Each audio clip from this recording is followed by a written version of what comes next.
Donc si on est là tous les trois ce midi, et on vous remercie, Sator, c'est pas parce que ça fait déjà un moment que nous trois, on est pas les seuls sans doute, mais on est secoués par notre époque.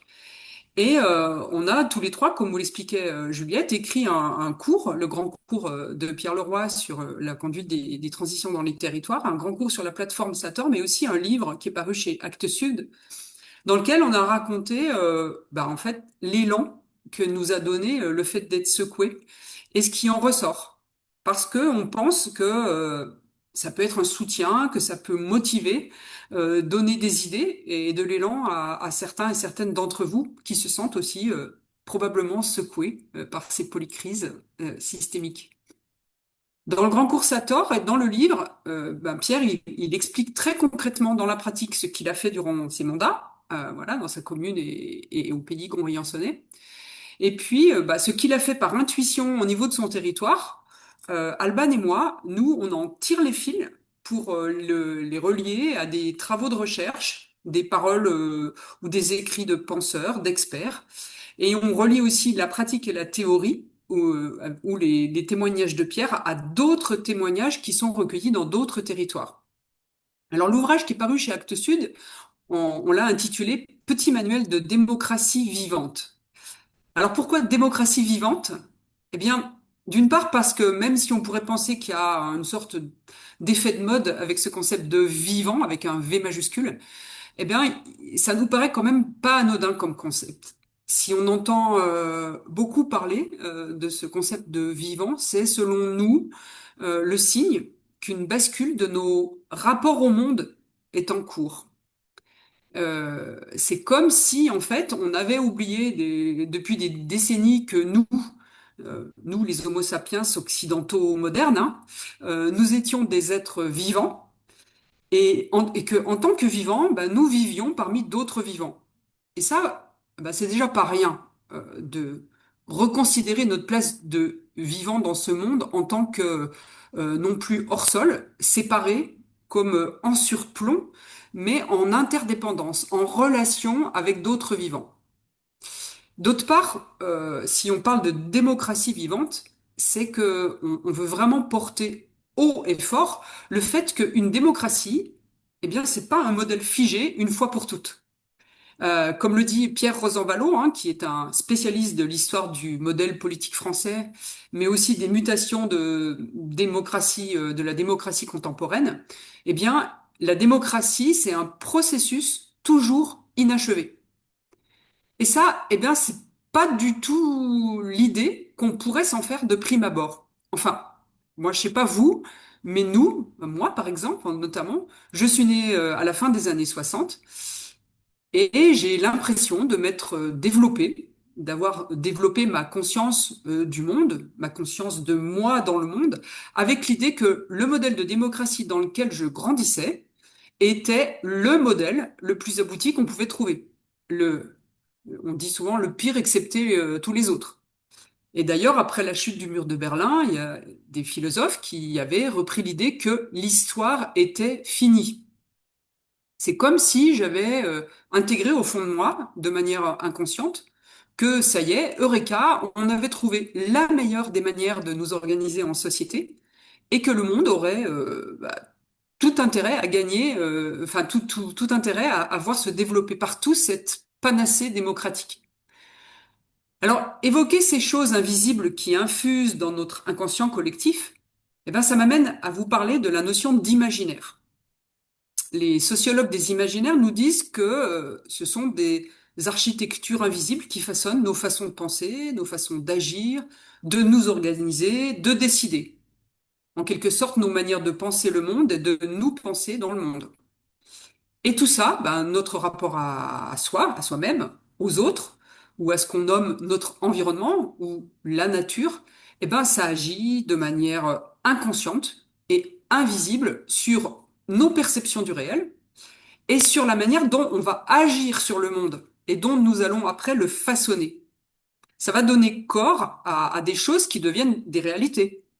Ça, c'est Harari qui l'explique très bien dans Sapiens, hein, ce sont nos manières de penser, nos imaginaires, nos manières de créer nos récits collectifs qui ont fait qu'on a inventé, par exemple, le PIB et qu'on a créé, du coup, des billets de banque.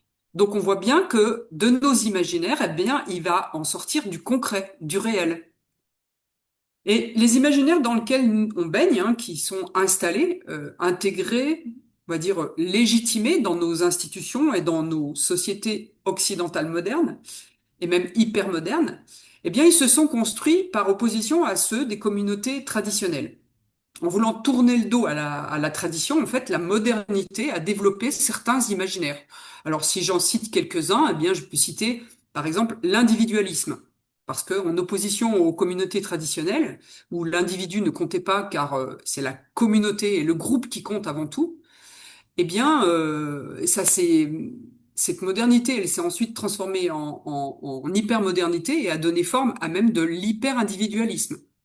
On peut citer aussi le progrès, hein, contrairement à la tradition, avec l'autodétermination grâce à la raison. On peut aussi citer la volonté de s'affranchir de l'incertitude, de vouloir contrôler, la croissance infinie, la performance à tout craint, l'idée d'un techno-solutionnisme omnipotent, l'idée de linéarité. Tout ça, ce sont des imaginaires liés à notre société, à nos sociétés occidentales modernes. Et puis, il y en a une aussi qui est, par exemple, le fait de vouloir tout séparer. C'est ce que Bruno Latour appelait le grand partage. Le fait de segmenter avec une vision souvent dualiste, hein, avec d'un côté une chose et puis de l'autre son opposé, comme s'il y avait aussi une frontière imperméable entre les deux, et si possible avec un des deux termes qui domine l'autre. Hein.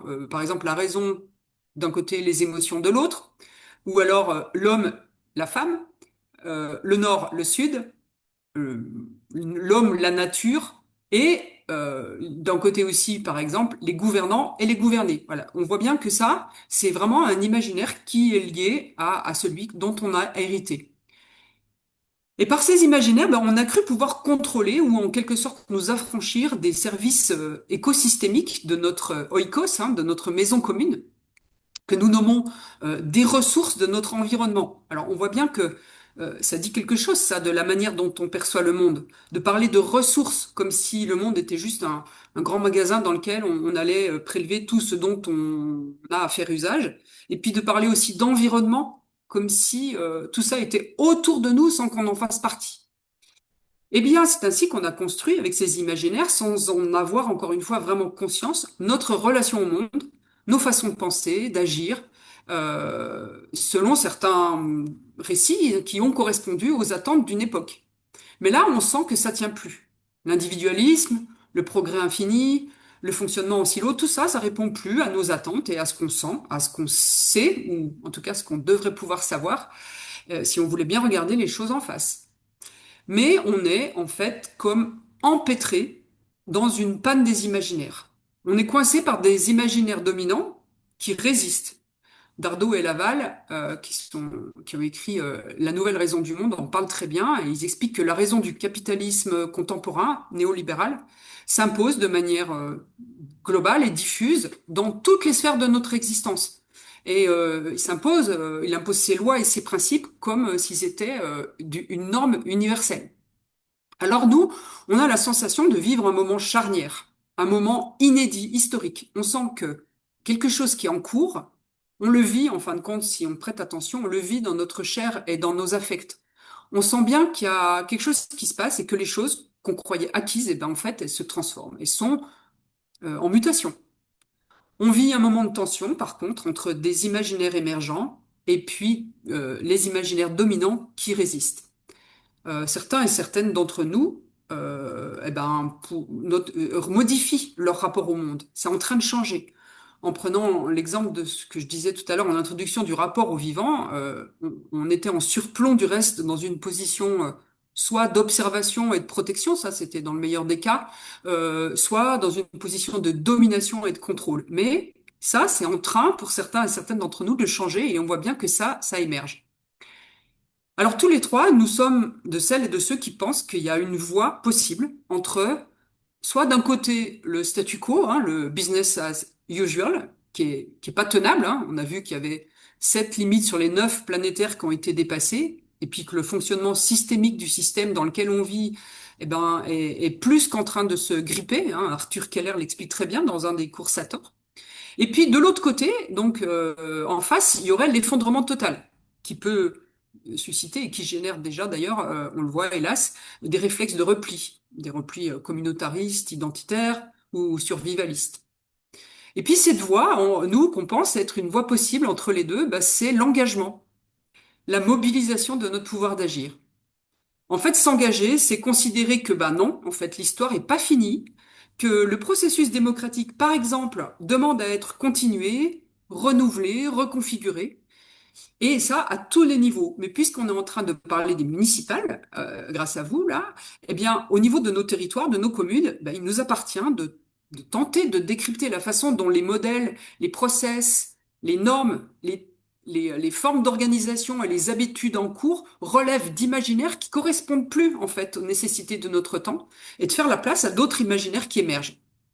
Alors à ce niveau local, pour les prochaines échéances électorales, et puis pour toute la durée du mandat et au-delà, hein, eh ben, sans doute que le moment est venu de construire ensemble d'autres manières de considérer, de voir, d'agir et de mettre en œuvre d'autres manières de faire, de nous organiser et de décider. Il va s'agir de faire des choix collectifs et de se doter d'autres approches, d'autres outils. Pierre va nous expliquer, il nous explique dans le grand cours comment on peut utiliser d'autres outils qui existent déjà pour construire un PLU par exemple, ou bien en quelque sorte tordre des formulaires, des modèles qui sont issus des imaginaires d'avant, et donc donner corps à certaines formes d'outils pour instiller par exemple dans les critères de réussite d'un projet des indicateurs de tout ce qui compte bien que ne se comptant pas. Par exemple, d'instiller des indicateurs de bien-être, d'interconnexion, etc. Alors, quand on dit ça, changer d'imaginaire, on voit bien qu'il ne s'agit pas de changer juste quelques petites choses à la marge. Il s'agit vraiment d'un changement profond. On entend, vous avez peut-être entendu parler de changement de paradigme. En fait, il va s'agir de changer de lunettes pour changer nos manières d'agir. Mais ça nécessite, comme le dit Éloi Laurent, un économiste, d'apprendre à penser contre soi-même. Alors ça peut paraître vertigineux, mais en fait c'est très grisant. Et en regardant ce que certains élus, comme Pierre, ont fait, mais avec pas tout seul, avec des citoyens aussi, en coopérant, comme il va nous l'expliquer, on voit bien que c'est pas du tout inaccessible. Et que finalement, en parlant de, si on veut parler de la rationalité, de la raison des modernes, quand on voit que ça marche plus, quand les alertes sont au rouge de toutes parts et que les signaux vraiment sont très très alarmants, eh ben, est-ce que vous, ça vous paraît pas bien plus rationnel de tenter de considérer les solutions avec d'autres approches plutôt que de continuer de fonctionner avec les mêmes outils, les mêmes schémas de pensée que ceux qui ont généré le problème dans lequel on est? Notre propos ici, nous, comme celui des autres professeurs des grands cours Sator, il consiste à donner des clés, des pistes pour trouver comment on va pouvoir continuer le monde, continuer sans être condamné à perpétuer le présent. Comment on peut cesser d'abdiquer face aux récits dominants qui sont servis comme universels et définitifs. Et là, vous voyez que c'est très grisant car le besoin de création, c'est un besoin humain fondamental.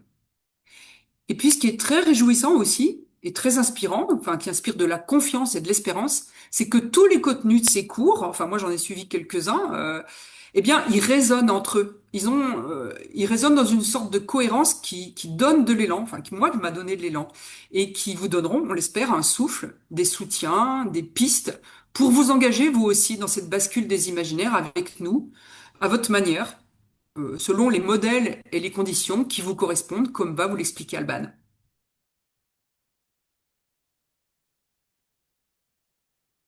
Merci Karine, je prends la parole du coup. Bon, bah, l'enjeu est simple.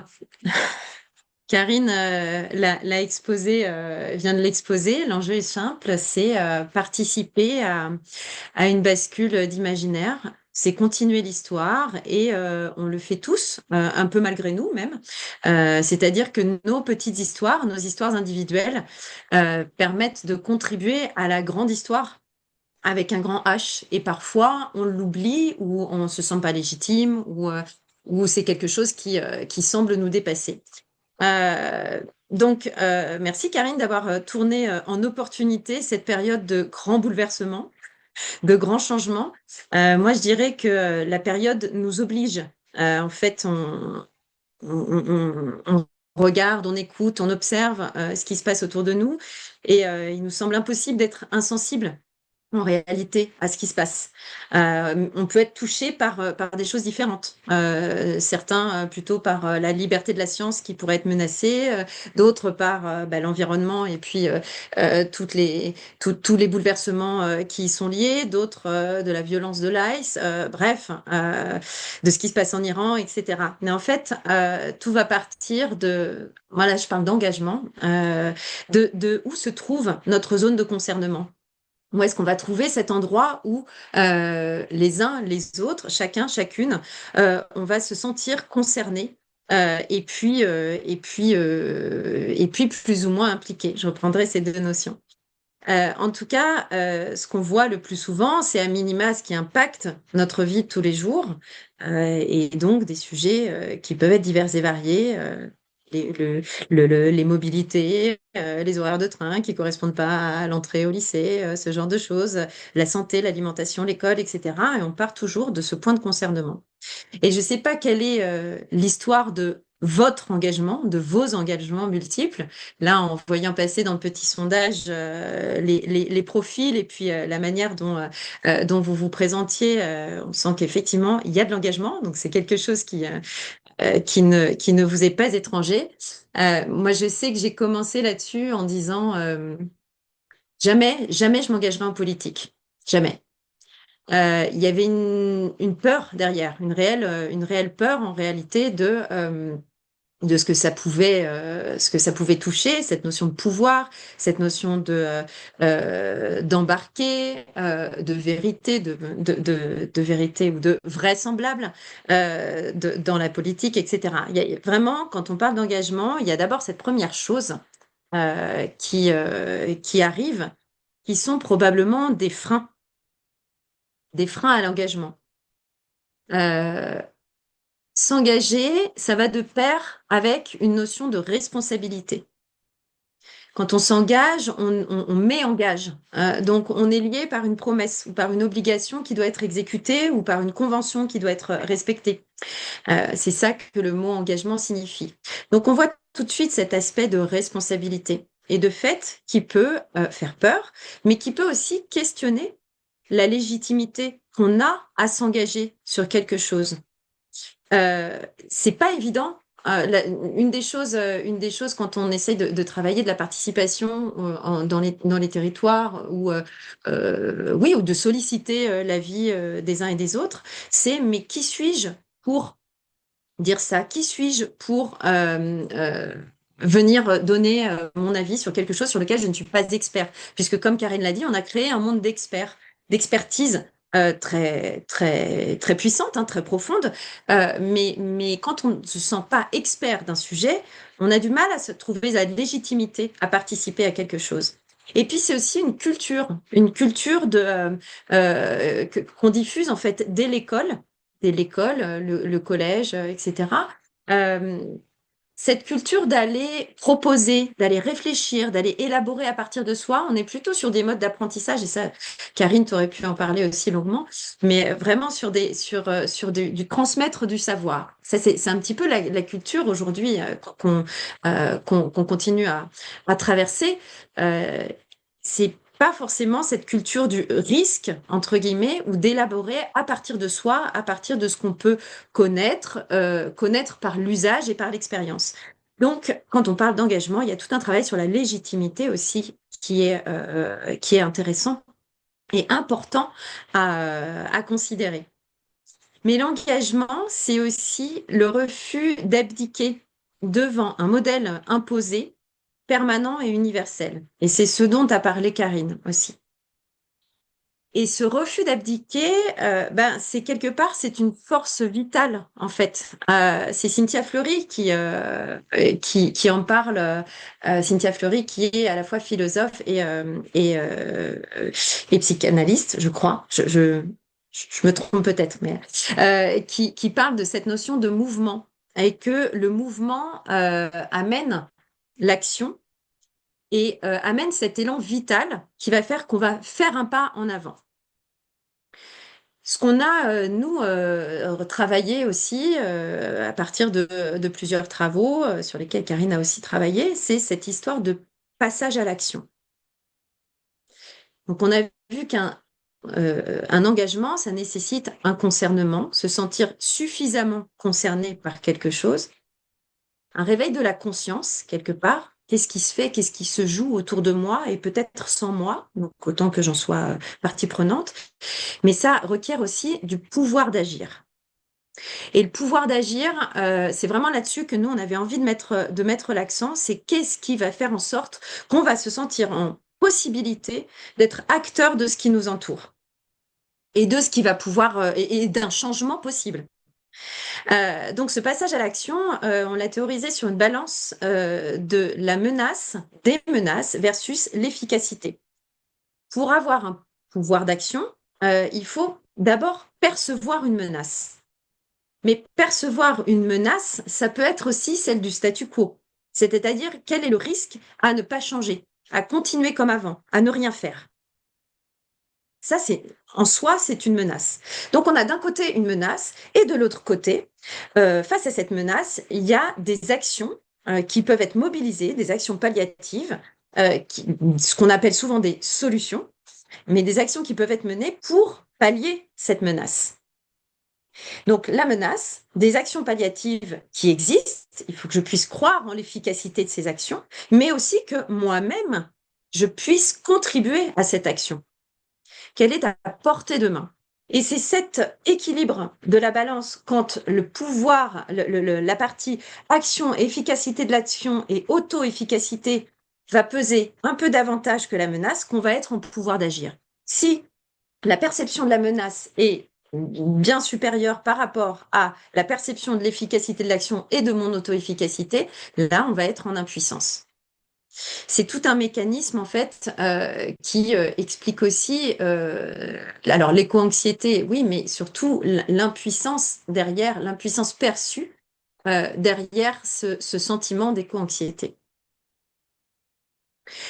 Après, ce qu'on ne veut pas non plus, c'est surresponsabiliser le citoyen, l'habitant, la personne, l'individu. C'est-à-dire que oui, il y a un pouvoir d'agir. N'empêche que ce pouvoir d'agir, il dépend aussi de la place qu'on veut bien lui donner dans l'espace public. Est-ce qu'on met à disposition des citoyens qui s'organisent en associations, qui s'engagent, etc. Est-ce qu'on leur met à disposition des lieux, des ressources, etc.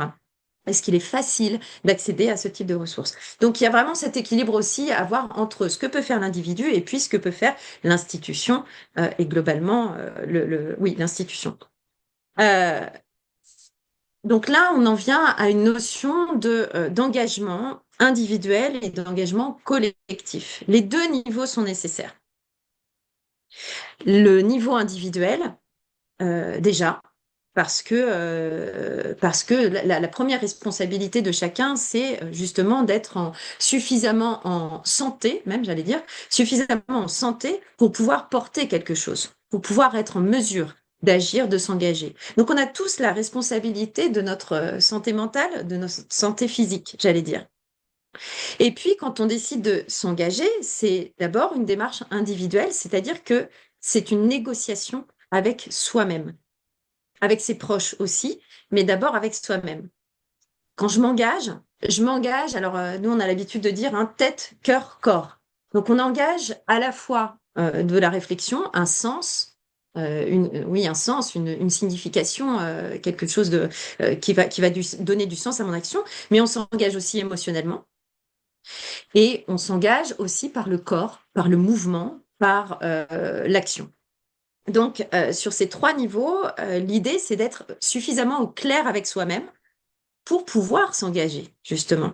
Donc, les questions, il y a quand même quelques petites questions à se poser quand on veut s'engager, que ce soit dans un projet politique, sentimental, professionnel, peu importe. C'est d'abord pourquoi je m'engage? Quel est le sens de cette action? Est-ce que je suis bien au clair avec ce sur quoi je vais, ce à quoi je vais donner des efforts, de l'énergie, etc. Et que ce sens, quelque part, j'y trouve une forme d'alignement. Euh, il y a aussi les conditions de l'engagement. C'est quel temps je vais pouvoir y consacrer. Et ça, c'est une négociation d'abord avec soi-même, parce que avant d'aller négocier avec un collectif ou avec qui que ce soit en disant je vais pouvoir donner tant de temps, etc., c'est déjà d'être au clair avec soi-même, soi-même là-dessus. C'est quand même pas si simple. Quel temps je vais pouvoir y consacrer, mais aussi qu'est-ce que j'en attends? Quels seront les bénéfices pour moi à m'engager là-dedans? Donc, il y a une forme d'approche peut-être contributive via des compétences ou de l'énergie ou du temps que je vais donner. Et moi, j'en retire quoi? Et être au clair avec ça, en fait, ça permet aussi de gérer ces différents engagements. Probablement que chez certains, ça peut résonner, mais on est plusieurs ici à se dire, oui, on est engagé, mais il y a un moment donné, est-ce qu'on doit faire du tri? Est-ce qu'on doit faire du tri dans nos engagements? Et puis, comment est-ce qu'on fait ce tri? Ben, c'est en se posant ces différentes questions. Et c'est pas simple, en réalité. Donc voilà. Ce qu'on veut dire aussi, c'est ça, c'est conscientiser son engagement. Conscientiser son engagement au niveau individuel, ça permet ensuite d'être au clair avec le collectif. Et donc j'en viens à l'engagement collectif parce que à n'importe quel moment, un engagement devient collectif. On rentre en lien avec d'autres. Et là, c'est à nouveau une négociation. Euh, Moi, j'aime bien ouais, non, je vous le dirai après le proverbe québécois, mais on a différents niveaux d'engagement qui sont possibles. Donc, au niveau individuel, on a vu qu'on pouvait s'engager soit à fond complètement, ouais, à fond de toute son âme, de tout son corps, de toute sa tête. On peut aussi s'engager de manière beaucoup plus prudente et beaucoup plus modérée en fonction des sujets, en fonction des périodes de sa vie, en fonction de ce qu'on a envie et besoin d'en retirer, etc. Et donc, le propre québécois que j'aime bien, moi, c'est dans les œufs au bacon, la poule est engagée, involved en anglais, le cochon est impliqué, committed. Et j'adore cette phrase parce que là, on a vraiment la notion de curseur, engagement impliqué, etc. Mais où jusqu'où on va aller nourrir pour aller faire cette cuisine des œufs au bacon? Jusqu'où on va aller? Est-ce qu'on va donner des œufs? Est-ce qu'on va carrément aller donner le bacon, quoi? Se faire trancher en morceaux et puis y aller. Ah bon, voilà, l'image est un petit peu forte, mais quelque part, il y a des gens d'engagement sur lesquels il n'y a pas de retour en arrière. Donc, c'est important aussi. Et n'importe quel engagement, en fait, on n'a pas de retour en arrière. Une fois qu'on est engagé, on a un peu bougé. Et c'est ça qui est à la fois formidable, mais qui est aussi important d'être conscientisé dès le début. Et puis, il est aussi important, je parlais de santé mentale et de santé physique, de garder son intégrité physique et mentale. Et ça, je pense qu'il y a des travaux, hein, pas mal de travaux qui ont été faits là-dessus, mais ça devient quand même un sujet, donc c'est génial, celui de rester, d'être engagé tout en étant respectueux de soi, de sa capacité à faire. Euh, dans un engagement collectif, pour mesurer un petit peu et travailler les différents niveaux d'engagement, il y a un outil qu'on aime bien qui s'appelle Racine Artiviste. Un outil, j'appelle ça un outil, mais c'est en fait plutôt un atelier qui est proposé par Le Bruit qui court, qui est une association plutôt d'artistes, et qui a décortiqué les différentes formes d'art. Alors l'art en version très large, hein, ça peut être déguiser l'Arc de Triomphe, tout comme faire pousser des champs de blé au niveau du World Trade Center. Enfin bon, bref, il n'y a pas de limite à l'art, mais c'est de décortiquer un petit peu tout ce qui a été fait comme terme en tant qu'engagement militant, etc., dans le monde, et puis de les classifier selon deux axes. Un axe d'intention radicale ou réformiste. Donc l'intention est plus ou moins l'intention du mouvement, de l'implication, de l'engagement est plutôt radicale ou plutôt réformiste. Et puis un deuxième axe qui est celui du mode d'action, qui est plutôt modéré ou militant. Et en fonction de ça, on peut situer ces actions. Et puis après, on peut décliner aussi si on est plutôt en lutte, en apport culturel ou en pédagogie, ou en action, proposition, etc. Mais ce canevas-là, il permet aussi de montrer que différentes formes d'engagement, et en l'occurrence là de militantisme ou d'activisme, ou voilà, peuvent être possibles et surtout ne sont pas incompatibles et sont fortement complémentaires. Et au niveau individuel, c'est vrai aussi. C'est-à-dire qu'à un moment de notre vie, on peut s'engager d'une certaine manière plutôt en lutte, etc. Et c'est peut-être que Pierre en parlera de ce parcours-là. Mais à un autre moment, d'être davantage dans la proposition et l'action pédagogique, etc. Et ces différentes formes d'engagement sont hyper importantes et il est important qu'on puisse les laisser coexister. Et puis le lien avec le sujet qui nous mobilise là quand même aujourd'hui, qui sont les municipales, les élections municipales, c'est que l'engagement, euh, pour nous, finalement, est toujours politique. Dans le sens où, alors c'est un philosophe politique allemand, Johannes Althusius, du XVIe siècle, qui avait commencé à travailler cette notion-là et qui disait qu'à partir du moment, le simple fait d'exister pour un être humain engendre un espace relationnel. Et donc, dans cet espace relationnel, l'espace domestique, loikos, et l'espace politique, polis, sont de toute façon intimement liés. Donc c'est un petit peu illusoire de se dire qu'il y a des engagements qui sont politiques, d'autres qui ne le sont pas, etc. Idem pour le militantisme. En fait, l'espace du politique prend ses fondements sur des droits qui doivent servir la socialité et non pas l'individu. Donc, ça nous amène en fait à voir comment est-ce que dans une société, dans une union organique, on peut être des symbiotes, des êtres qui s'associent, soit sur des liens justement d'analogie, de réciprocité, de compagnonnage. Il y a plein de manières, mais en tout cas, ce qui peut changer là-dedans, en revanche, c'est que on peut s'engager au sein des institutions à travailler un changement, par exemple, une transformation, ou dans des interstices. Et c'est la furtivité dont parle Alain Damasio et Cynthia Fleury et Antoine Fenolio dans la charte du Verstollen aussi. Et donc, ce qui nous amène aussi à se dire que en politique, et ça c'est un des propos de Cynthia Fleury que je trouve vraiment qu'on a trouvé fondateur tous les trois là, c'est qu'il n'y a pas des gouvernants et des gouvernés, il n'y a pas des gens qui s'engagent et des gens qui ne s'engagent pas. On a plutôt des gens qui, tour à tour, s'engagent et se mettent en retrait. C'est une alternance, en fait. Et c'est les mêmes personnes. Donc, on n'a pas d'un côté une sphère de gouvernant, de l'autre une sphère de gouvernement. Alors, à un instant T, oui, on sait bien qui décide, on sait bien qui décide moins. N'empêche qu'il y a une compétence à activer qui est celle d'être gouverné. Et ça aussi, c'est de l'engagement. C'est un engagement citoyen, quelque part, que nous, on essaye de travailler à travers de la participation. Et puis le dernier élément là que je voulais apporter sur cette partie de l'engagement, c'est quel peut être le cadre de l'engagement. Parce qu'on a vu qu'il y avait certaines précautions, certaines questions à se poser, mais l'engagement doit pouvoir se faire dans un certain cadre. Il y en a qui disent, j'aimerais bien trouver mon cadre d'engagement. C'est assez parlant, je trouve. Et un cadre d'engagement, pour nous, il doit d'abord partir d'un point d'ancrage, d'un point de concernement, comme on l'a dit tout à l'heure. C'est quoi? Ça va être un attachement au lieu, ça va être un sujet qui nous concerne plus particulièrement.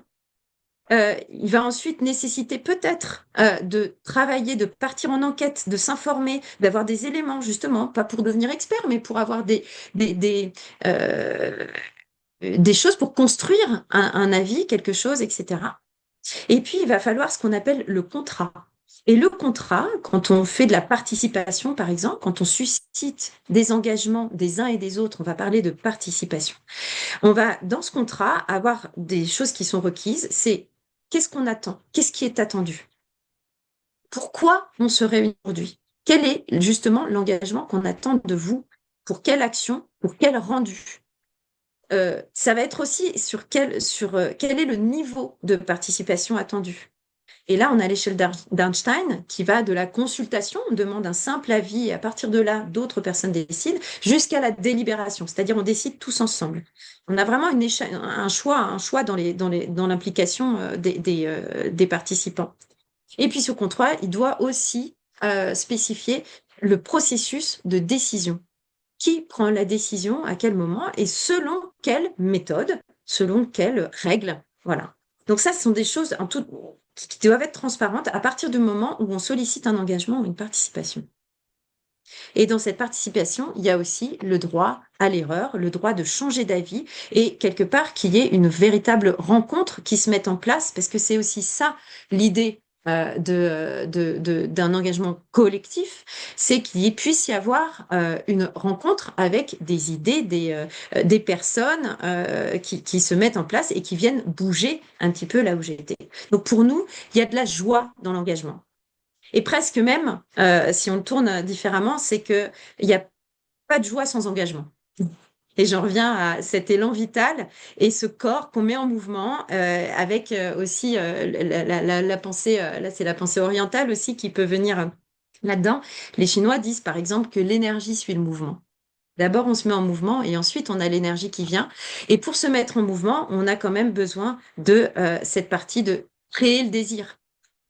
Créer le désir, et Karine en parlait tout à l'heure, c'est super que tu aies mentionné ça, c'est de la prospective. Comment est-ce qu'on voit plus loin? Comment est-ce que les imaginaires, justement, travailler de nouveaux imaginaires, d'autres imaginaires, pardon, nouveaux, c'est pas, d'autres imaginaires, des choses qui viennent justement venir nous nourrir et avec lesquelles on va pouvoir se préparer, travailler, se préparer. Et tant qu'on est en mouvement, en fait, tout est possible. Voilà. Et je termine là-dessus avant de donner la parole à Pierre. J'ai pas trop excédé mon temps de parole. C'est de relier ça aussi à un sondage qui a été fait, qui est paru début janvier là.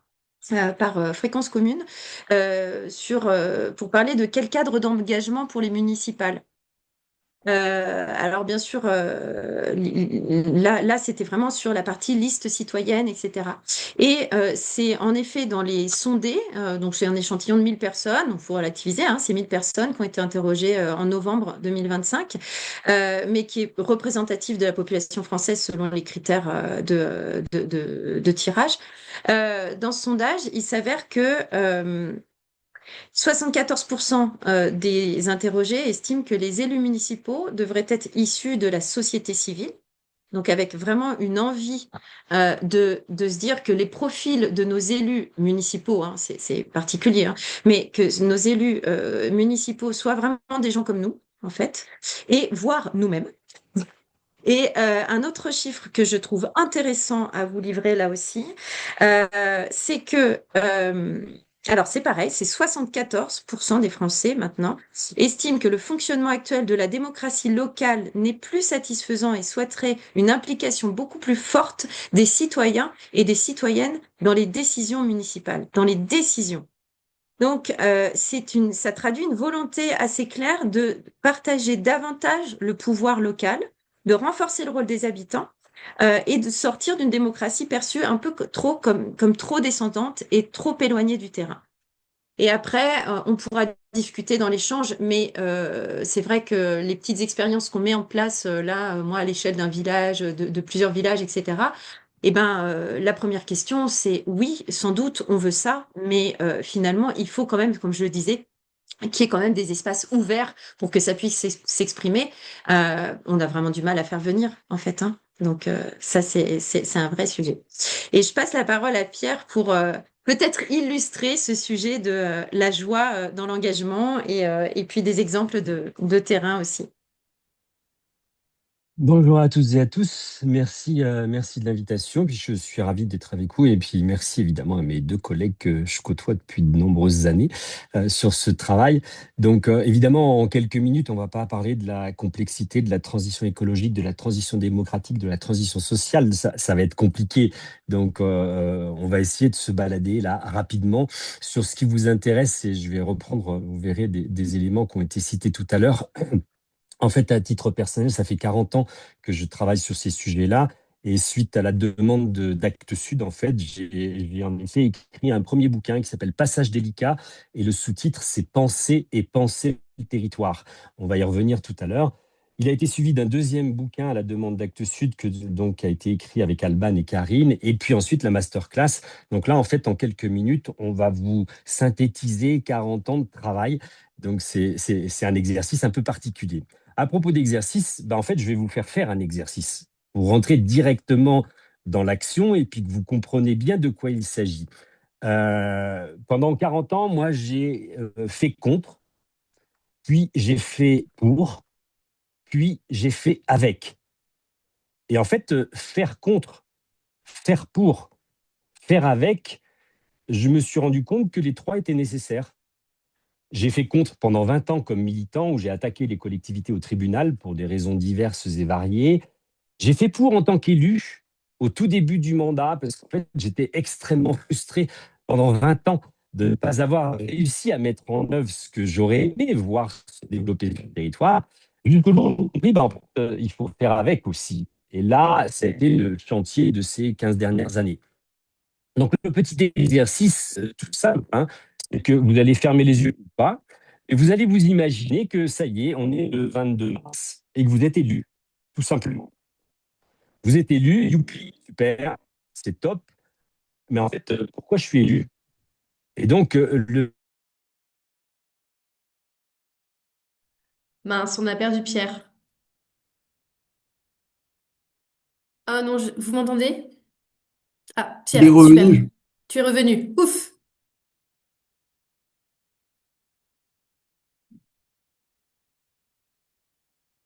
Il semblerait que le là, maître. je crois que ça va fonctionner. Donc, je disais, le petit exercice consiste à ce que, voilà, vous imaginiez que vous êtes le 22 mars et que vous êtes élu. Et la première question à se poser, c'est mais pourquoi? Pourquoi je suis élu? À quoi ça sert? Et au-delà des débats sur le statut de l'élu, qu'on voit ressurgir régulièrement à l'Assemblée nationale et au Sénat, moi, ce que j'interroge et ce que je pense qu'il faut interroger, c'est la fonction même de l'élu. Mais c'est aussi la fonction de citoyen du monde. À quoi on sert? Pourquoi on est là? Et quelque part, on interroge ce pouvoir d'agir. Et réellement, nous avons le pouvoir d'agir. Au début, quand on a été élu en 2008, on n'était pas certain d'avoir ce pouvoir d'agir. On l'a testé et on a vu que si, en effet, on a le pouvoir d'agir. Et on a aussi le pouvoir, c'est ce qui nous a intéressés, de redonner le pouvoir. Donc là, en l'occurrence, de redonner le pouvoir aux citoyens. Et donc, de ce fait-là, tout à coup, l'élu se retrouve animateur de territoire et soignant de territoire. Le prendre soin, le care. Tout à l'heure, on en parlait, Alban y faisait allusion aussi, ça nécessite de prendre soin de soi aussi pour pouvoir prendre soin des autres.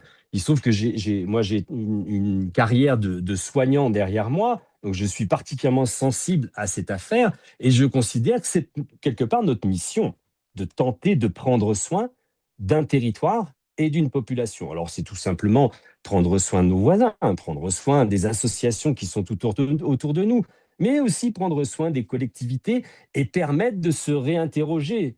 Qu'est-ce que c'est prendre soin? Et dans quelle mesure, moi, je peux participer en tant que citoyen ou en tant qu'élu à cette affaire?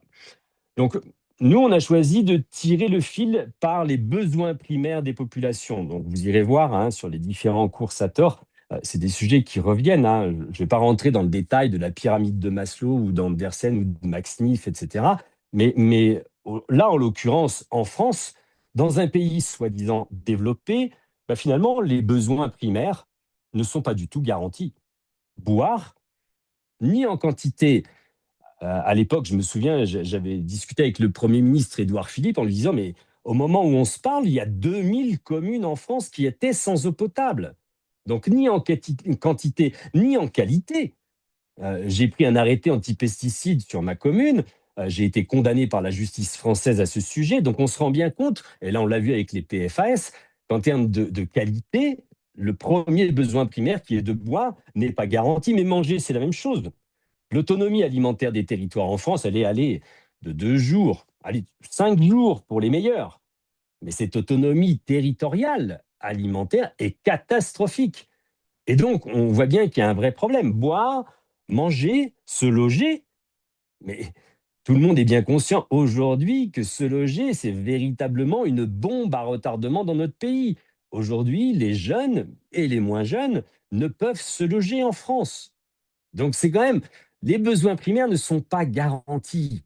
Et donc, nous, en tant que soignants, en tant qu'élus territoriaux, mais en tant que citoyens du monde, il est grand temps qu'on s'intéresse à ce sujet, justement, des besoins primaires. Et pour ça, eh bien, en fait, c'est la co-construction des politiques publiques qui est là, devant nous, qui nous tend les bras. Comment refaire du politique? Comment faire que le citoyen, tout à coup, réinvestisse la vie de la cité? Comment lui donner les outils pour pouvoir s'informer, se former, comprendre les enjeux et participer aux décisions publiques? C'est véritablement ça dont il s'agit, c'est là-dessus qu'on a travaillé, c'est ce qu'on appelle la co-construction des politiques publiques. Donc à partir des besoins primaires, en réfléchissant à l'autonomie des territoires et donc au projet de territoire, qu'est-ce qu'on construit ensemble pour aller vers, je n'ai pas parlé d'autarcie, j'ai parlé d'autonomie territoriale en lien avec les voisins, comment on construit des autonomies territoriales qui permettent de répondre aux besoins des populations. Et là, en l'occurrence, c'est assez miraculeux, hein, parce que vous résolvez en fait tous les problèmes. Tout à l'heure, je parlais des différentes crises qui nous enserrent. Ben, que ce soit la crise démocratique, si c'est de la co-construction, eh bien, ça va. La crise climatique, si vous développez l'autonomie territoriale, l'autonomie alimentaire, l'autonomie énergétique, l'autonomie dans la gestion des déchets, etc., vous créez de l'activité locale et vous baissez votre carbone, mais vous respectez évidemment la biodiversité et vous résolvez la crise sociale parce que vous répondez aux besoins primaires des populations. Donc, c'est assez miraculeux finalement. Donc, on a les outils aujourd'hui qui peuvent se présenter sous différentes formes, hein, d'assemblées citoyennes, mais ce qui est devant nous, c'est réapprivoiser le citoyen. Donc il y a un double mouvement. À la fois, il va falloir que le citoyen fasse cet effort d'aller au contact et de s'intéresser à la vie de la cité, de participer aux grands enjeux. Et il va falloir que les élus ouvrent les portes des mairies et de toutes les collectivités. C'est pas simple. C'est pas simple parce que il y a des peurs qui sont légitimes aujourd'hui. On le voit, en tant qu'élu local, c'est compliqué aujourd'hui. Donc, il y a ce réapprivoisement et ce double mouvement qu'il va falloir qu'on construise ensemble. Lutter contre la peur, se réapprivoiser, construire la confiance. Là, c'est un endroit où, en effet, nous avons besoin des scientifiques. Alors après, on pourrait parler de l'éducation populaire, hein.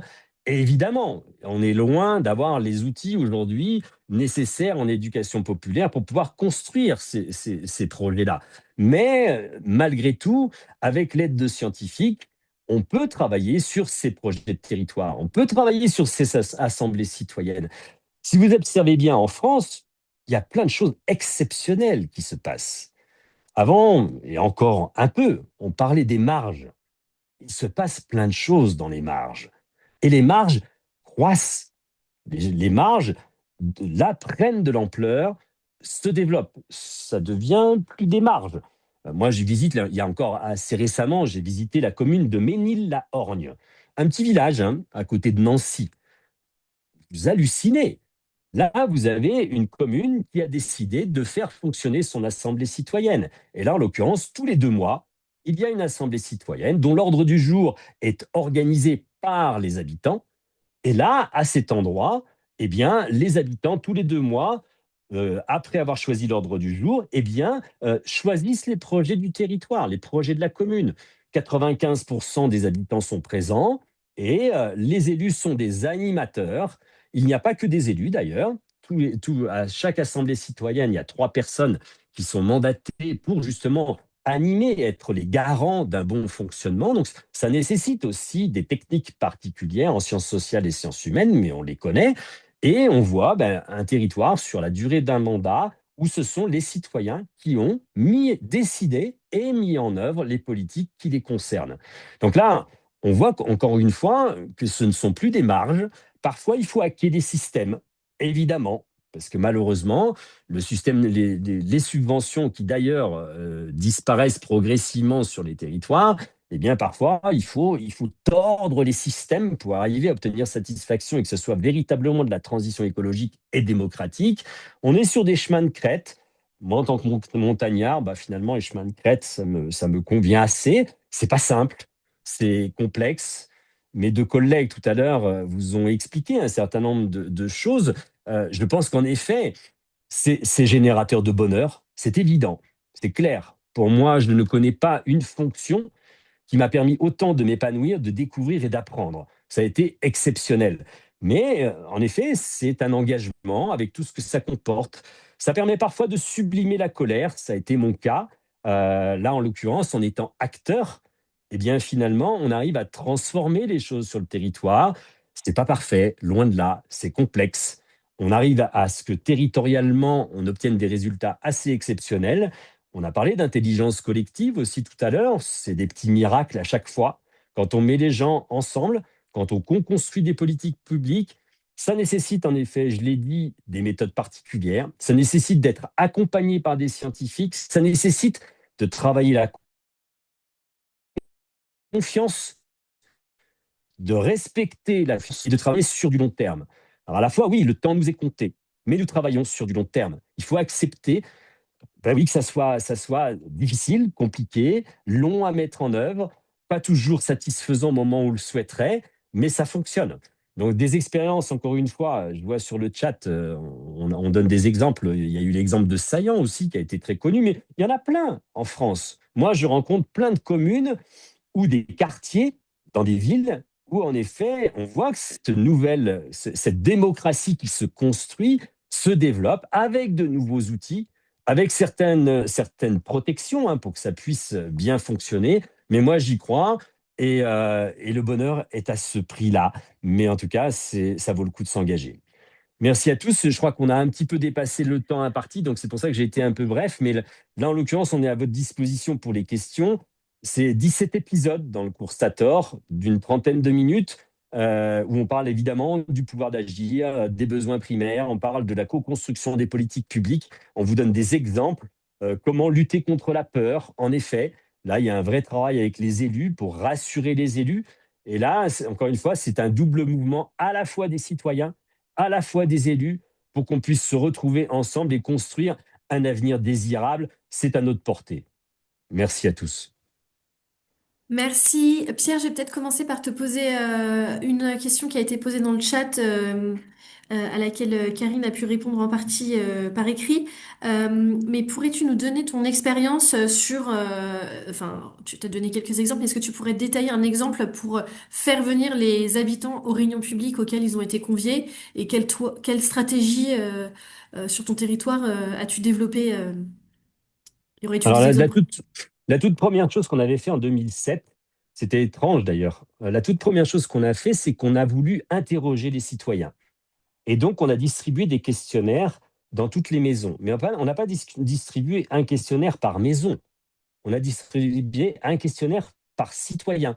C'est-à-dire qu'un enfant de 10 ans pouvait répondre au questionnaire. Parce qu'on considère que les enfants de 10 ans sont aussi, ils ont une expertise de leur territoire.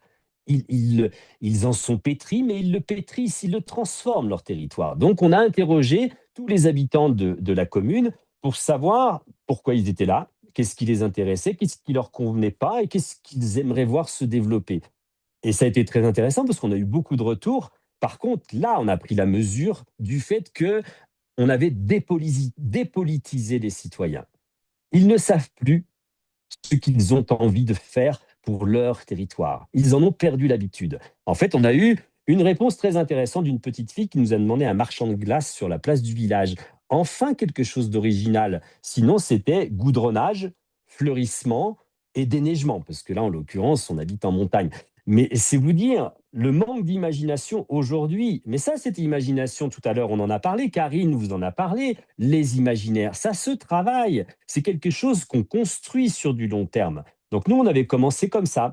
Et à la suite de ça, eh bien, toutes les occasions qui nécessitent d'imaginer le territoire demain sont les bonnes occasions. Ça peut être le PLU, le plan local d'urbanisme, où nous, on a fait 12 ateliers de travail avec les citoyens accompagné par un bureau d'études spécialisé dans la co-construction des politiques publiques. Ça s'est terminé par des maquettes en relief, parce qu'on a du relief, où là, les gens ont une vue aérienne, ils ont vu leur maison, la maison de leurs voisins, et avec des Legos et des sparadraps de couleurs, ils ont construit leur village de demain. C'était époustouflant. Ça a été pris en photo, et c'est le PLU depuis Saint-André qui a été fait, je crois, en 2017.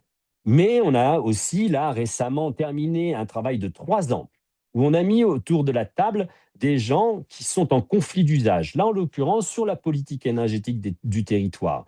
On travaille avec des scientifiques qui ont bossé dans 40 pays du monde sur les conflits d'usage, c'est vous dire, sur l'eau, sur ces sujets-là. Nous, c'était sur l'énergie. Aujourd'hui, sur la sobriété énergétique, ben, vous pouvez vouloir éteindre l'éclairage public et vous prendre une pétition. Ça a été notre cas à une époque. Mais sur la production d'énergie renouvelable, vous le savez très bien, en France, c'est des sujets en effet conflictuels. Et bien, choisi, eh bien, c'est de mettre les 36 000 habitants autour de la table. Donc, on a d'abord travaillé avec les acteurs de l'énergie sur le terrain, qui habituellement se voyaient au tribunal. Et tout à coup, ils ont travaillé ensemble sur le process de concertation. Comment nous allons travailler ensemble? Donc, pendant un an, ça a été ça, pour ensuite véritablement rentrer dans la concertation. Et à l'issue de ça, au bout de 2 ans, c'est 210 actions qui ont été proposées par les citoyens du territoire. Certains avaient été tirés au sort sur liste électorale dans un panel, mais d'autres ont participé aux webinaires, aux formations, etc. Vous avez tout sur le site internet du pays Grand-Briançonnais. Vous avez ce dialogue territorial sur l'énergie. Et aujourd'hui, les citoyens ont choisi de construire un collectif d'orientation des énergies. Donc ça y est, ça fonctionne. Aujourd'hui, ce collectif va instruire les dossiers. Donc il y a les services de l'État, il y a différents collèges, il y a les associations environnementales, les producteurs d'énergie, les kayakistes, les pêcheurs, les élus, qui sont tous ensemble à travailler sur un avenir qui correspond aux besoins du territoire. Donc on voit que c'est possible. Et encore une fois, des exemples en France, mais il y en a partout qui manquent de valorisation, évidemment, mais il y a énormément de gens qui travaillent sur ces sujets. Il y a des scientifiques spécialisés sur ces sujets-là qui peuvent nous accompagner parce qu'on a besoin d'avoir de l'expertise et on a besoin d'avoir des tiers. Nous, on ne peut pas être, en tant qu'élu, tout le temps devant au carton. Il faut aussi des tiers qui nous accompagnent. Peut-être, Ouais, vas-y. Vas-y, Karine, parce que moi, j'avais aussi envie de... ah, Vas-y. juste pour compléter, c'est un peu reprendre de ce que j'ai dit dans le chat, mais c'est vrai que c'est souvent très déceptif pour des élus qui lancent des dispositifs de participation de manière très sincère et honnête, et pas juste pour obtenir une acceptation par rapport à des choses qu'ils ont déjà actées. Parce que en fait, il y a un changement culturel. Hein, on voit bien qu'il va falloir ramer pour rattraper le coup derrière des années de séparation et puis de défiance mutuelle. Donc, en effet, il faut respecter des étapes. C'est pour ça que je parle de la courbe du changement de comportement ou de la courbe du deuil. Dans le chat, j'ai mis les références théoriques, mais euh, c'est vrai que peut-être se dire aussi, aller étudier du côté de l'engagement, des pourquoi les citoyens s'engagent dans des dispositifs et qu'il y a plusieurs types de typologies en fait d'acteurs dans ceux qui s'engagent. Et ça, c'est Audrey Ferrucci, Richard Ferrucci qui l'a théorisé. Il y en a qui viennent pour faire état de leurs connaissances, il y en a qui viennent pour faire passer un bon moment, etc., etc. Et puis de soigner ces différentes formes d'engagement de manière conviviale aussi. La convivialité, la joie de l'engagement, c'est quelque chose dont il faut prendre soin. Moi, je dis souvent que réunir les gens dans une salle qui sent la chaussette mouillée, bah, c'est pas correct, ça donne pas envie de revenir. Mais voilà, il y a plusieurs choses. Et puis il y a aussi, et ça on le retrouve dans le cours Sator ou dans les travaux par ailleurs de Stéphane Labranche, hein, qui dit que on s'engage et on a envie de changer parce qu'en fait on a du plaisir et on a un intérêt et on a des bénéfices. On va pas juste venir travailler, faire des efforts, parce que changer en fait son comportement, c'est coûteux. Tout changement est coûteux.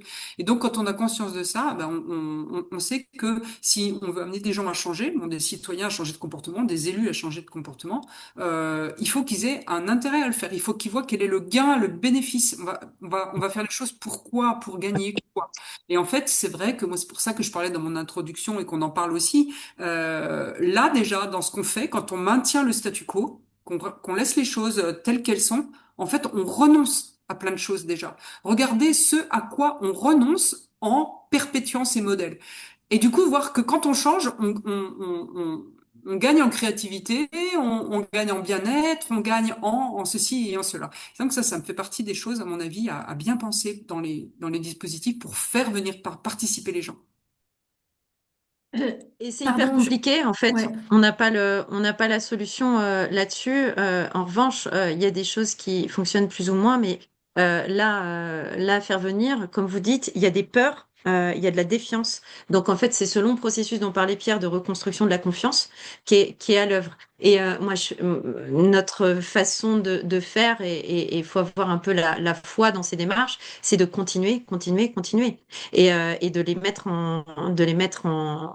euh, d'ouvrir ces espaces, de pouvoir ouvrir ces espaces, parce que parfois c'est pas possible avec la mairie, en place. Donc trouver des espaces, et en fait c'est une des grandes questions qu'on se pose avec les états généraux communaux. J'ai mis la référence dans le chat, qui sont une initiative assez géniale pour mettre en place des assemblées citoyennes communales. Avant, pendant et après les élections, pendant non, mais avant et après les élections, et pour donner de la voix aux citoyens et l'habitude de ce dialogue citoyen. Et en fait, à cet endroit-là, alors il y en a qui ont donné aussi des clés, hein, aller trouver les gens là où ils sont, etc. Ça demande énormément de temps, mais il n'y a rien d'autre qui permet aussi d'aller dans un quartier, d'aller sur un marché, d'aller à la sortie de l'école, etc. Ça permet aussi de redonner un petit peu la confiance, et puis surtout d'ouvrir des espaces où on peut parler en profondeur. Et ça, c'est difficile parce qu'il faut du temps, il faut qu'on mobilise les gens au moins 2 heures, 2 à 3 heures. Il y a besoin de mettre en place ce cadre de sécurité et de confiance. Et même quand on le met en place, et c'est du vécu, en fait, soit on a de la langue de bois, et on est obligé un peu d'aller chercher les gens en disant, mais moi, parle en ton nom propre, et pas au nom d'un groupe de personnes, ou etc., où tous ces jeux d'influence se mettent en place. Et puis on a peur du regard de l'autre. Donc c'est aussi de trouver. Et donc la façon dont j'en parlais justement avec Jean-Yves Pinault des États généraux communaux, c'est de retrouver, en fait, de passer du bistrot. Comment on passe du bistrot au conseil municipal? Et c'est vraiment ça, dans l'ambiance, dans la convivialité dont parlait Karine, etc. C'est au bistrot, on arrive à avoir une parole déliée. Enfin, ça dépend quel bistrot, sans doute, quel café, etc. Mais comment est-ce qu'on arrive à l'amener, cette parole, au niveau de la partie décisionnaire? Et donc, ça se fait dans les deux sens. Et il n'y a pas une recette, mais il y a plein de choses. Il y a des travaux qui sont en place avec des tiers-lieux, en ce moment, là aussi, sur justement faire venir la démocratie dans les tiers-lieux, etc. Donc, travailler aux endroits où il y a déjà des choses. Il y a déjà des lieux, il y a déjà des événements, des fêtes de village, des fêtes de quartier. Chez nous, on a des petites fêtes avec des fours à pain, etc. Et aller sur ces endroits-là pour commencer à discuter. Je m'arrête, Juliette. Oui, pardon, je suis obligée de faire le maître du temps. Est-ce que quelqu'un a une question brûlante qu'il souhaite poser en personne à nos intervenants? N'hésitez pas à allumer votre caméra et prendre le micro. Peut-être en attendant que cette personne se manifeste, je vais poser une question qui a été donc posée dans le chat. Je pense que beaucoup ont peur aujourd'hui d'un backlash écologique, pour appeler un chat un chat. Et une question dans le chat était comment gérer la conflictualité, et notamment ceux qui alimentent un discours de peur qui n'est pas nécessairement basé sur les faits. Ah bah c'est Claire-Marie qui avait posé sa question, donc Claire-Marie, si tu veux compléter. Non, voilà, c'était vraiment cette question-là. Je voulais du coup la reposer parce que moi, tout ce que vous dites, je suis archi convaincue. J'ai 62 ans, ça fait 50 ans. Ma première manifestation, c'était contre le tunnel de Fourvière. J'avais 9 ans, donc je suis dedans à fond, à fond. Pour autant, je trouve que c'est long, que c'est difficile et qu'on est sur un retour en arrière qui, moi, ça me paralyse pas dans mon action. Mais en fait, je suis fatiguée de lutter contre une vague qui revient. En fait, j'ai l'impression d'avoir à nouveau 18 ans. Super, ça me rajeunit. Sauf que non, quoi. Et toutes ces peurs entretenues, je trouve que c'est compliqué. Je précise que je suis coach, je suis facilitatrice, que je suis formatrice, didacticienne, que j'ai travaillé à l'université et que je travaille sur toute la chaîne de valeurs humaines depuis la maternelle jusqu'aux personnes âgées dans les maisons de retraite. Donc voilà. Et c'est juste pour dire que les outils dont vous avez parlé, je suis archi convaincue, quoi. Sauf que là, je trouve que la vague, elle est quand même dure, quoi. Alors, je vais peut-être vous surprendre, mais moi, c'est pas du tout la sensation que j'ai.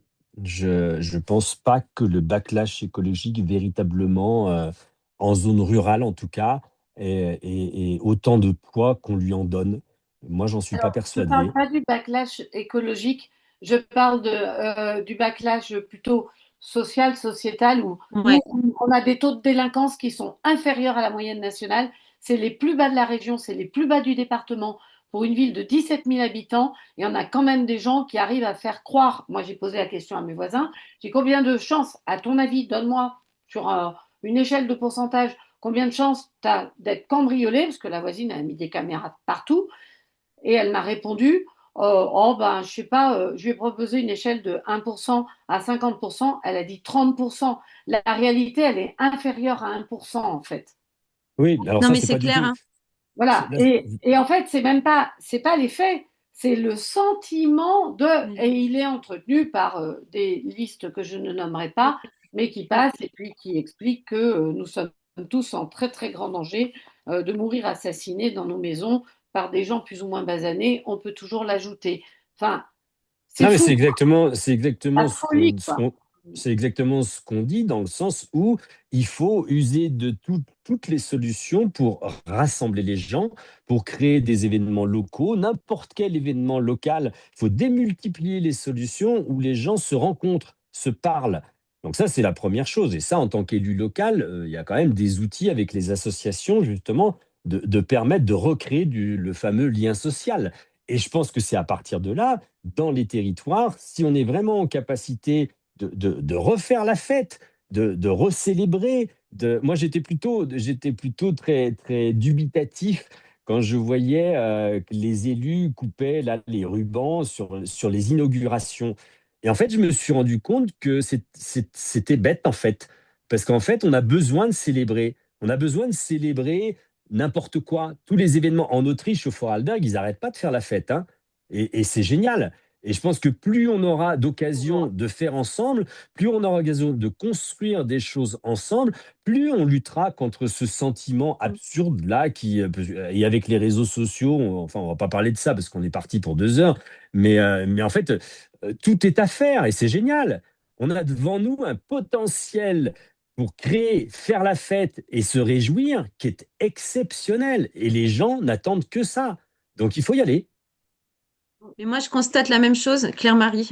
Dans les assemblées citoyennes qu'on met en place, il y a un climat de peur, un réel climat de peur qui est lié à plein de choses. Il y a, bon, ça peut être l'insécurité, bon, c'est pas trop le cas ici, même si c'est pas objectif, hein, on entend bien. Mais il y a aussi justement les élections, mettent en place une espèce de climat de tension et de peur très important. Et c'est là où justement les cadres de sécurité, tous les cadres qu'on peut mettre, mais que vous connaissez par cœur, et je comprends la fatigue. Je comprends la fatigue. Et en même temps, nous, on s'est réunis, les 6 citoyens là, de mon petit village, hein, 250 habitants, c'est vraiment un tout petit truc. Il y a 2 listes. Pour la première fois en 39 ans, le maire va être challengé. C'est un truc de dingue. Donc, ça génère des peurs et des tensions énormes. Une assemblée citoyenne est vue comme un acte révolutionnaire. Une assemblée citoyenne qui est de dire qu'est-ce qu'on voudrait faire pour notre village. On prend une baguette magique. Et si on avait une baguette magique, qu'est-ce qu'on ferait pour notre village? Eh ben, on n'est pas à on est considéré comme pas à notre place, etc. Et en fait, c'est très dur. Ça demande beaucoup d'énergie. On a nos cadres de sécurité qu'on tient comme ça. Et malgré tout, les choses avancent. Malgré tout, les choses avancent et les 6 citoyens qui se sont mobilisés, la 6, 7 citoyens qui se sont mobilisés pour organiser ça, et ben en fait, on s'est dit c'est dur, mais ça nous motive. C'est maintenant. C'est encore plus maintenant qu'il faut euh, exister en tant que parole citoyenne parce qu'on voit bien qu'elle fait peur, c'est pas pour rien. Donc, en fait, contre la peur, on n'a pas de remède miracle, si ce n'est ce que disait Pierre à l'instant, et ce que vous faites depuis longtemps, longtemps, et bravo pour ça. Et si on est fatigué à un moment donné, on essaye de passer le relais pour pas s'épuiser. Ça, c'est important aussi. Mais de continuer à le faire sous des formes qui vont générer un peu de joie quand même, en gardant cette idée de joie. C'est pas une solution facile, hein. Mathias, tu veux rebondir? Bonjour et merci pour ce partage et pour toute cette belle énergie. Je fais partie aussi, comme vous, des gens depuis 30 ans qui s'investissent localement, nationalement et internationalement. Et j'ai l'opportunité depuis quelques temps à débloquer des fonds extrêmement importants qui concernent l'ex-plan Marshall. Donc c'est des fonds publics, mais qui ne sont pas connus du grand public. Et j'aimerais rencontrer parmi vous les acteurs qui sont engagés dans des structures dans le but de créer une ONG, c'est ce que je suis en train de faire, et de créer un fonds de dotation par pays qui voudront faire émerger des projets de bien commun. Je porte moi-même un projet qui s'appelle les phares, qui sont des pôles humains d'animation régionale, environnementale et solidaire, qui ont été créés par un monsieur qui s'appelait Michel Reims, qui a participé à l'époque de la reconstruction de l'Île-de-France après-guerre, dans les années entre 60 et 90, un peu le même niveau que Bouygues Construction à l'époque. Et ce monsieur a connu l'exode rural et urbaine, avant-guerre, après-guerre, quand il était gamin. Et est né ce projet phare de gestion de flux migratoires des populations. Et quand je dis gestion de flux migratoires, c'est d'abord les relations entre la ville et la campagne, hein. Et après, on peut étendre ça à un niveau international, évidemment. Et ce projet a été nommé Projet sacré pour l'humanité par le pape François. Il avait été présenté par un évêché à l'époque, qui était le concept des 3 T, que chaque être humain devrait accéder à une terre, un toit, un travail. Je l'ai transformé en concept des 4 T, où je rajoute la notion du temps libre, du temps pour s'introspecter, se régénérer. Voilà, c'était pour dire que y a des gens qui font des ressources. Je ne fais aucune communication, je ne cherche aucun pouvoir, et parce que les enjeux sont importants. Et après 25 ans de, je ne vais pas dire militantisme, mais de dissidence, je préfère, et je fais partie de gens qui sont plutôt dans l'éducation, la pédagogie, plutôt que l'opposition et la lutte. Après avoir fait un travail qui émane un peu de contexte d'Euroville, pour ceux qui n'ont pas la référence à Euroville, Chréromido, maire, qui est né d'une grande partie de la population française, qui était à peu près 50% des gens après 68, qui sont partis faire un autre monde là-bas à Euroville, à Pondichéry. Et phare est un peu une succession de ça, et on revient et on émane des projets qui vont vers l'Afrique également, parce qu'il y a une relation France-Afrique. Je ne dis pas France-Afrique en tant qu'État, mais en tant qu'individu et peuple. Voilà, je m'arrête là, merci beaucoup. Et je Merci serais Mathias. ravi N'hésite pas. d'échanger avec ceux qui le souhaitent. Pardon, il y a un écho. Est-ce que vous entendez l'écho? Bref. N'hésite pas à nous partager un lien et je pourrais le mettre dans l'échange final, enfin le mail que j'enverrai à tout le monde. J'ai mis un lien, mais je peux le remettre, mais je vais lien le Linktree, tout à fait. Je peux le remettre. Parfait. Est-ce que vous pouvez couper vos micros, s'il vous plaît? Je ne sais pas si tout le monde a l'écho. Bon, Juliette, c'est bon. Je vais juste prendre une dernière question et ensuite on va conclure. Une question intéressante pour poursuivre sur cet élan de l'énergie de faire poursuivre cette conversation citoyenne. Olivier posait une question que j'ai repérée sur le chat, mais alors le chat est si riche que je l'ai perdu. Corrige-moi si je me trompe, Olivier. Voilà, c'était comment continuer le travail d'un collectif et ne pas perdre l'élan si jamais on perd aux élections municipales.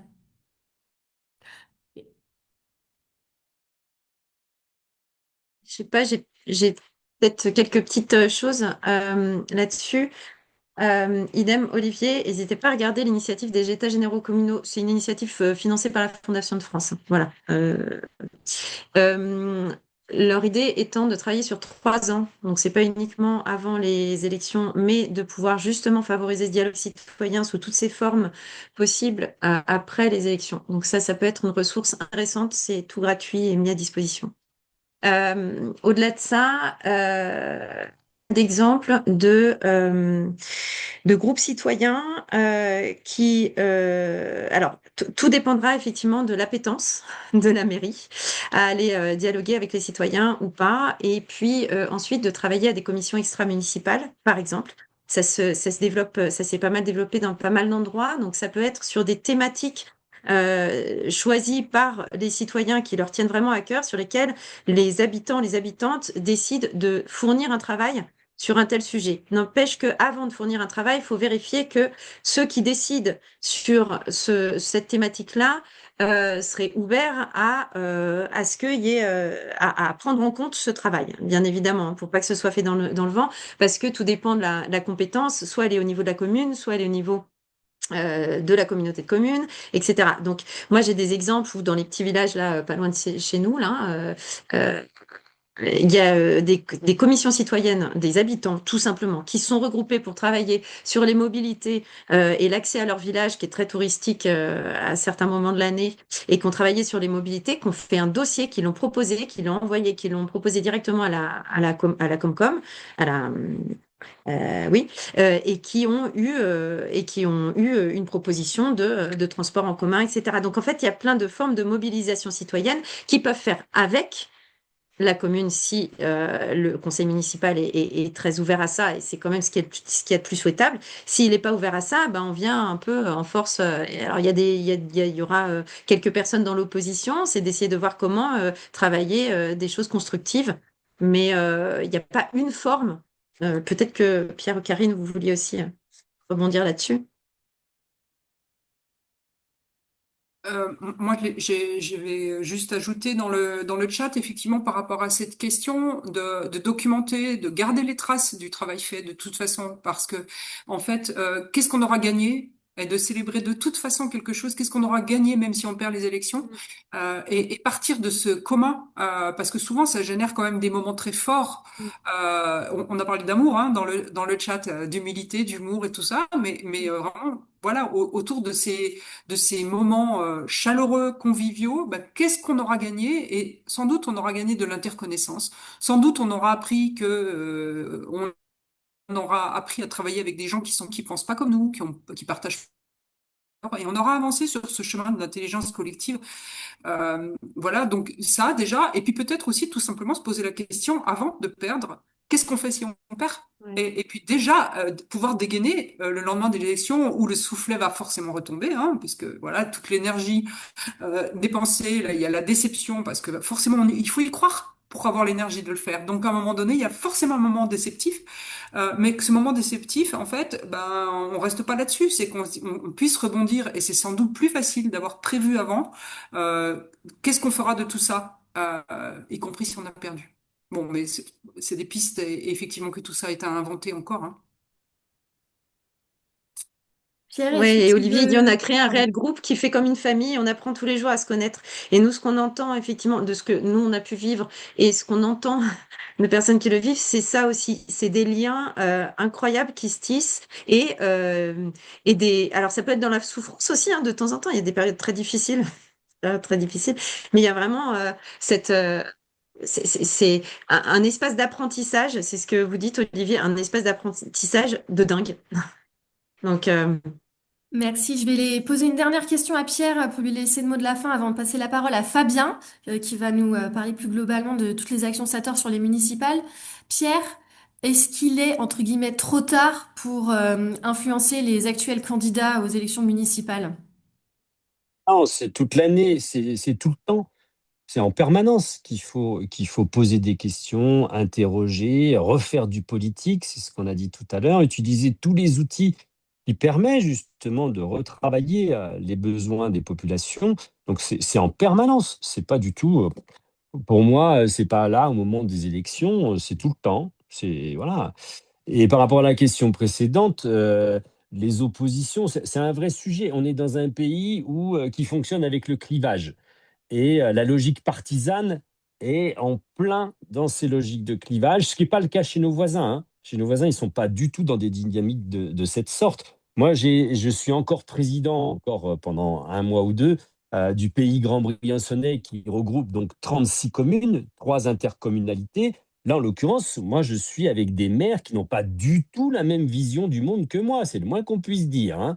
Pour autant, si on travaille avec la population sur un projet de territoire, eh bien, ça dépasse les clivages. Et donc, travaillons sur les projets de territoire, sur tous les projets quels qu'ils soient avec la population, donnons les outils aux citoyens pour justement être éclairés et que les débats se fassent de façon saine. Et à ce prix-là, ben, il n'y a pas de problème, on ira dans le bon sens et on ira au-delà des clivages. Parce qu'en fait, il y a plein d'outils. Là, tout à l'heure, je vous parlais de la politique énergétique.